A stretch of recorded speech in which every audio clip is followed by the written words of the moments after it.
You know, today is kind of a big deal for us. Today we finish another book in our journey of daily in the Word as we come to the end of the book of 2 Samuel.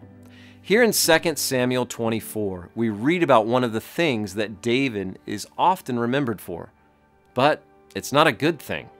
David is remembered for many great things as a warrior, a poet, a leader, a king, a man after God's own heart.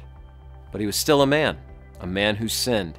And many of us remember one of his greatest sins in his adulterous relationship with Bathsheba, his attempt to cover up that sin by murdering her husband.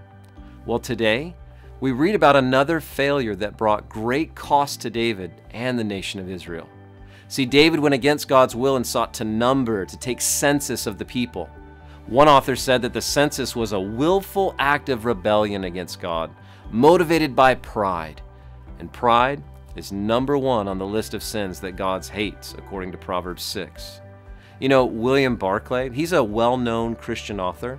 He once said, "Pride is the ground in which all other sins grow, and the parent from which all the other sins come." And as we consider all that this chapter says about David's sin, the judgment that God rightly brings because of David's sin, and his repentance through buying a piece of property and building an altar to the Lord, I want to leave you with something that Warren Wiersbe notes about this chapter. He says, if you were to be asked David's two greatest sins, you would probably reply, well, maybe his adultery with Bathsheba and numbering the people. And you would be right. But out of those two great sins, God builds a temple. Bathsheba gave birth to Solomon, and God chose him to succeed David on the throne. On the property that David purchased and on which he erected that altar, Solomon built the temple and dedicated it to the glory of God. See, what God did for David is certainly not an excuse for sin, because David paid dearly for committing those sins.